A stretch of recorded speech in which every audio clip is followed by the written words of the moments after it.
Shalom Bapak Ibu, selamat pagi,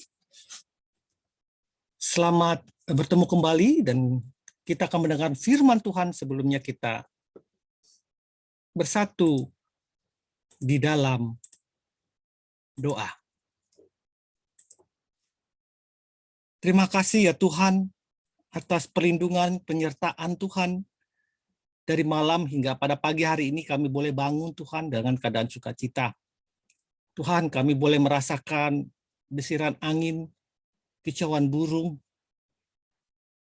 dan terbitnya matahari.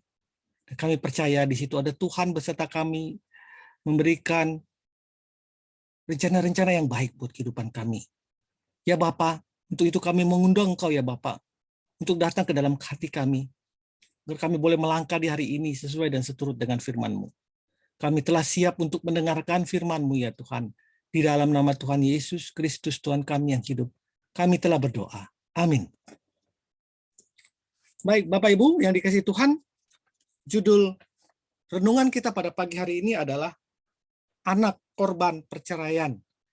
Anak korban perceraian. Sebagai landasan firman Tuhan, itu diambil dari Matius 19 ayat 6. Demikianlah mereka bukan lagi dua, melainkan satu. Karena itu apa yang telah dipersatukan Allah tidak boleh diceraikan manusia. Matius 19 ayat 6.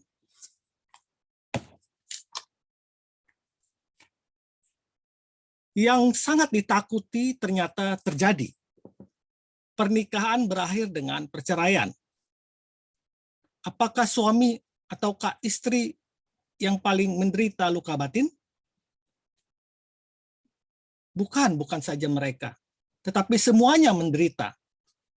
Namun siapakah yang paling menderita? Yang paling menderita bukan suami atau bukan pula istri, tetapi yang paling menderita akibat perceraian ini adalah anak. Reaksi pertama pada anak adalah perasaan bersalah. Ia mempersalahkan dirinya, padahal ia sama sekali tidak bersalah. Ia merasa bahwa dirinya penyebab terjadinya perceraian. Gara-gara aku mungkin yang keras kepala, kini ayah dan ibu bercerai. Itulah pola pikir anak kecil. Timbul perasaan takut yang mendalam. Kini ayah meninggalkan aku. Mungkin nanti ibu juga akan meninggalkan aku dan pergi. Bagaimana aku bisa hidup? Siang dan malam anak itu dicekam perasaan takut dan rasa kekhawatiran. Luka yang lebih perih lagi adalah bahwa anak itu merasa diabaikan, merasa ditolak, dan merasa tidak disukai. Mungkin ayah pergi karena aku ini jelek dan jahat. Ayah tidak senang pada aku. Ayah masa bodoh padaku. Oleh sebab itu ia pergi meninggalkan aku. Bahkan mungkin anak-anak itu berpikir, ibu sekarang sering bingung dan gampang marah. Ibu jadi tegang dan sibuk. Mungkin ibu juga sudah tidak sayang lagi kepadaku. Perasaan-perasaan itu sangat berat bagi seorang anak. Dan akibatnya jiwanya mulai terganggu. Daya konsentrasinya langsung merosot di kelas. Ia hampir tidak dapat menyimak pelajaran. Saya pastikan mereka pasti akan susah untuk menyimak pelajaran. Berkali-kali ditegur pasti oleh guru. Anak ini akan jadi gampang tersinggung. Akibatnya beberapa teman mulai menjauhi dia. Dan akhirnya dia merasa kesepian di sekolah. Apalagi di rumah. Dan bukan mustahil akan menjadi kehilangan minat akan apapun juga. Dan akan menyendiri dan meratapi dirinya. Gejolak perasaan-perasaan ini dirangkum dalam satu kata, yaitu disorientasi. Artinya kehilangan arah dan tidak punya pegangan. Anak itu jadi bingung, gelisah, dan takut. Yesus mengenal sebuah peribahasa yang menggambarkan keadaan disorientasi ini. Peribahasa itu berbunyi seperti domba yang tidak bergembala. Peribahasa ini diucapkan oleh Yesus kepada para rasul, para murid-muridnya ketika ia merasa iba melihat orang-orang di suatu desa di Galilea. Dia mengatakan dalam firman-Nya, ketika melihat orang banyak itu, tergeraklah hati Yesus oleh belas kasihan kepada mereka, karena mereka lelah dan terlantar, seperti domba yang tidak bergembala. Matius 9 ayat 36. Seorang anak korban perceraian mengalami disorientasi seperti domba yang tidak bergembala. Orang yang paling dapat menolong anak dari krisis disorientasi ini adalah ayah dan ibunya. Memang mereka sudah berpisah, namun bagi si anak, mereka bukan mantan ayah dan mereka bukan mantan ibu. Melainkan mereka tetap ayahnya dan tetap ibunya. Jadi bentuk pertolongan yang kita lakukan adalah jangan menjelekkan mantan suami atau mantan istri kita di depan anak.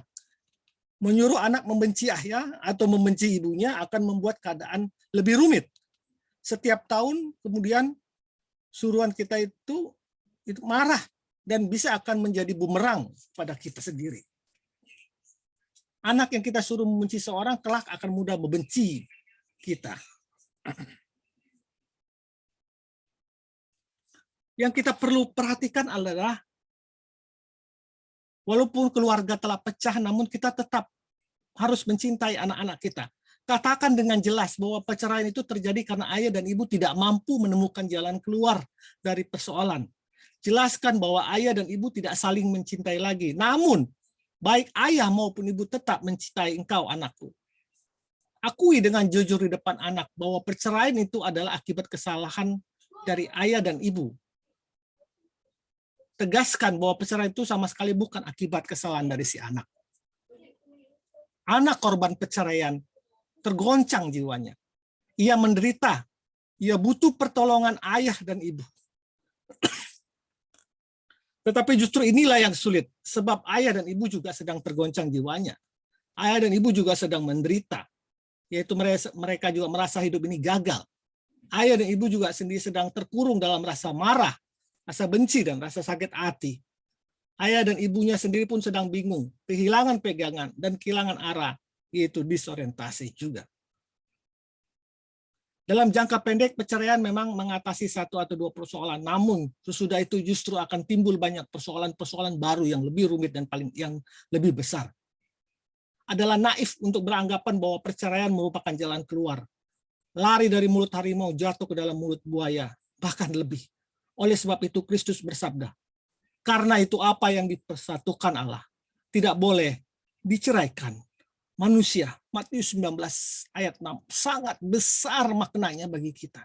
Jika kita betul-betul dan berhati-hati menyimati apa arti dari kalimat ini. Karena itu apa yang telah dipersatukan Allah tidak boleh diceraikan manusia. Sebab begitu banyak orang yang akan dirugikan akan hal ini.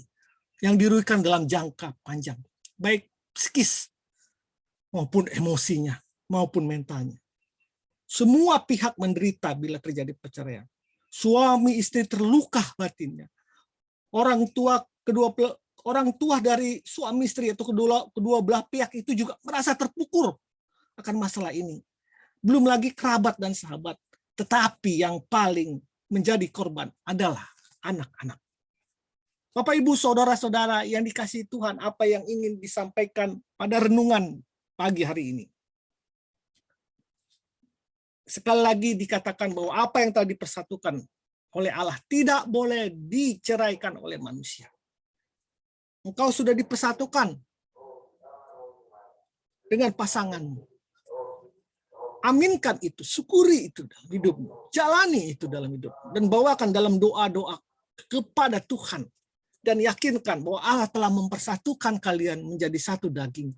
Allah juga punya maksud yang baik buat pernikahan kalian. Terlebih buat anak-anak. Bapak Ibu yang dikasihi Tuhan. Iblis punya rencana yang jahat. Dia seperti pencuri yang datang hanya untuk mencuri, untuk membunuh dan untuk membinasakan. Tetapi Tuhan datang supaya kamu memperoleh hidup, mempunyai hidup, dan mempunyainya dalam segala kelimpahan. Jadi Bapak Ibu, perceraian adalah kesukaan dari si iblis. Perceraian adalah rencana dari si iblis yang mau mencuri kebahagiaan, yang mau membunuh kita, dan mau membinasakan kebahagiaan kita. Kebahagiaan satu keluarga, bahkan lebih orang tua dan sanak saudara. Untuk itu, berhati-hatilah, waspadalah, dan dengar-dengarlah akan firman Tuhan. Saling mengampunilah kamu dalam keluarga. Keluargamu pasti akan diselamatkan. Tuhan Yesus memberkati kalian, memberkati anak-anak kalian, memberkati keluarga kalian. Amin. Amin. Haleluya.